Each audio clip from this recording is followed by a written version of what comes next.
Theodore Teddy Pendergrass was born on March 26, 1950, in Philadelphia, Pennsylvania.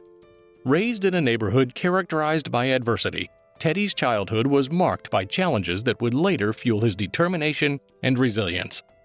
He discovered his love for music at the age of 2, finding solace and expression through singing in his local church choir. Little did he know that this humble beginning would pave the way for a legendary career that would redefine the world of R&B, soul, disco, and funk. Facing financial constraints and unable to afford a babysitter, Teddy's mother often brought him to her workplace at a local club where celebrities frequented.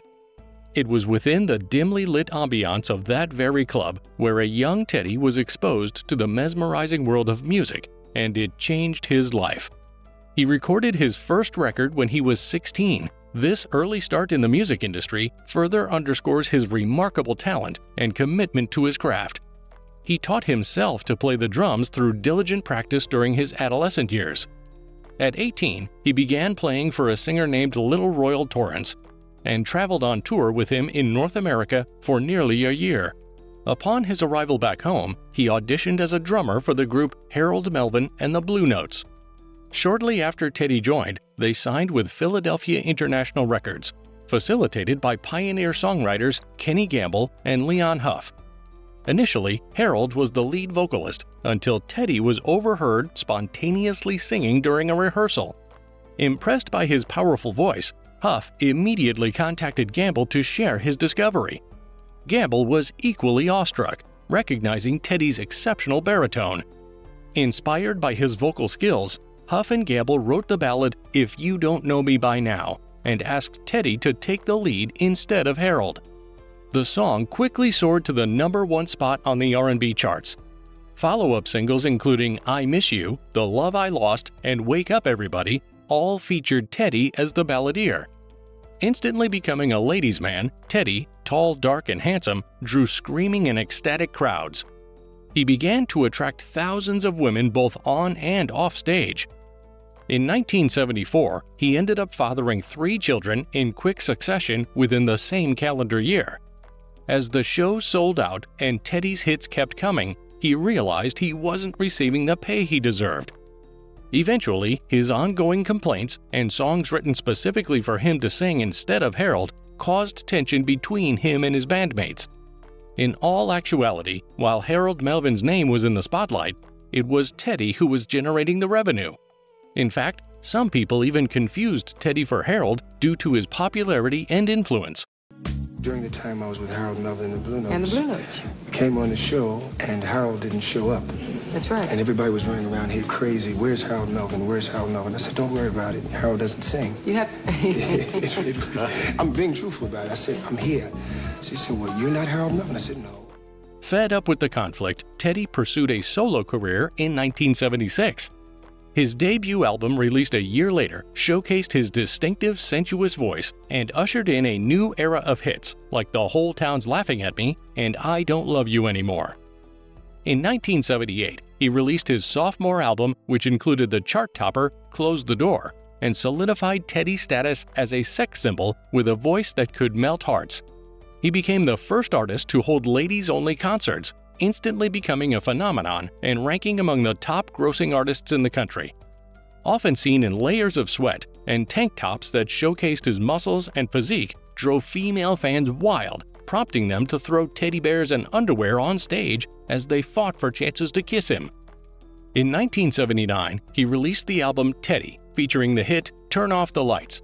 He continued to drop back-to-back albums, becoming the first black male singer to achieve 5 consecutive platinum records.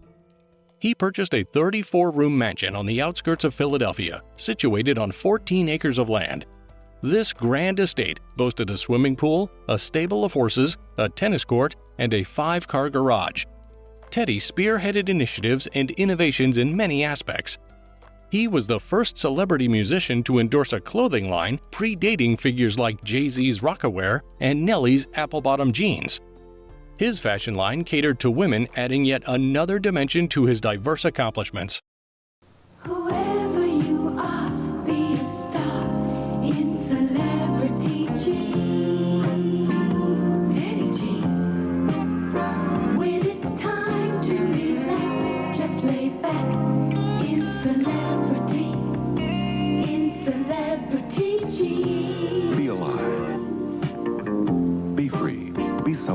commercial in Teddy Pendergrass Celebrity Body Jeans.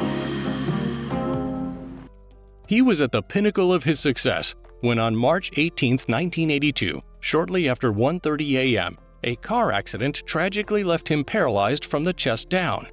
He was traveling with a casual acquaintance on Philadelphia's Lincoln Drive, known as one of the city's most perilous thoroughfares.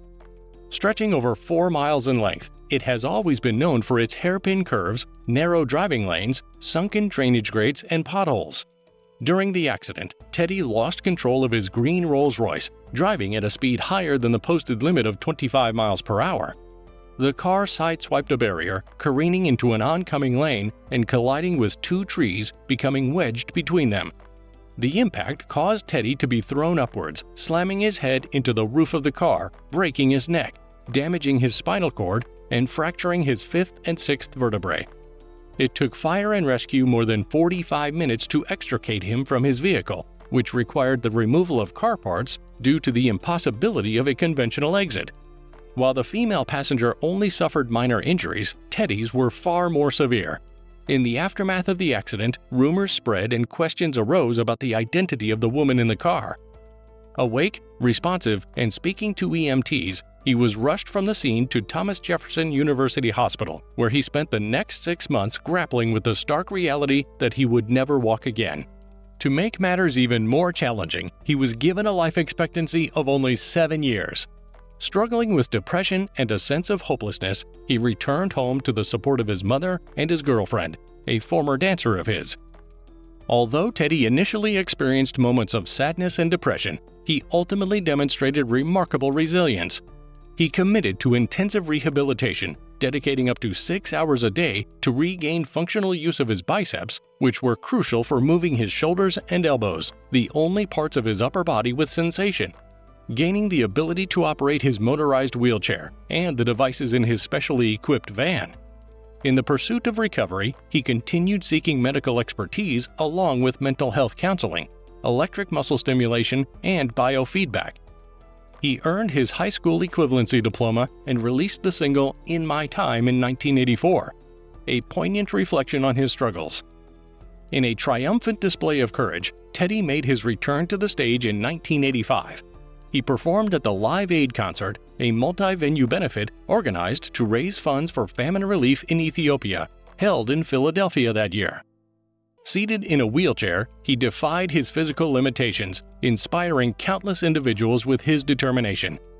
Teddy's ability to overcome adversity became a beacon of hope, infusing his music with newfound depth and significance.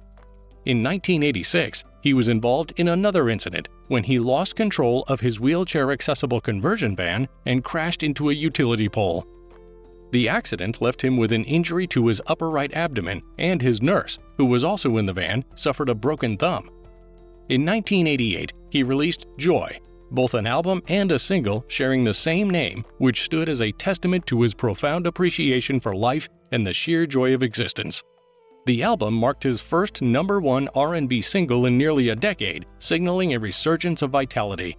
Through physical therapy and medical procedures, he strengthened his abdominal and intercostal muscles, enabling him to breathe better and hold notes more effectively while singing. He went on to release 4 more albums between 1991 and 1998. While he didn't attain the same level of success as his earlier works, singles like It Should Have Been You and Truly Blessed still managed to top the Billboard R&B charts. In 2006, Teddy retired from recording to dedicate himself to the Teddy Pendergrass Alliance, a charity that he founded to assist others who suffered spinal cord injuries. He hosted Teddy 25, an event that marked the 25th anniversary of his 1982 automobile accident and celebrated life, hope, and endless possibilities. In 2009, he was diagnosed with colon cancer. Months later, he, his family, and doctors determined that it was best for him to undergo surgery to remove the cancer while it was still in its early stages. However, the day after being released from the hospital, Teddy began experiencing respiratory problems at home, prompting his family to rush him back to the hospital. His declining health led him to spend much of the next 8 months hospitalized as one complication led to the next. Sadly, on January 13, 2010, at the age of 59, Teddy Pendergrass passed away from respiratory failure after preserving 3 times longer than what doctors had initially predicted. In 2014, Oprah Winfrey's Where Are They Now series featured Tanika Watson, a transgender woman who claimed to have been the passenger in the Rolls-Royce with Teddy in the 80s. Throughout his illustrious career, Teddy Pendergrass remained a formidable presence, leaving a lasting influence on the music industry as well as society at large. He not only revolutionized soulful ballads, but also shattered racial barriers as a prominent black artist. His contributions served as the bedrock for subsequent generations of R&B and soul musicians. Teddy's legacy thrives through his timeless hits, his unparalleled ability to stir potent emotions through his music, and his steadfast determination that continues to inspire those facing spinal cord injuries. We are deeply grateful for the joy you've shared with the world, both through your music and the way you lived your life. Thanks for watching.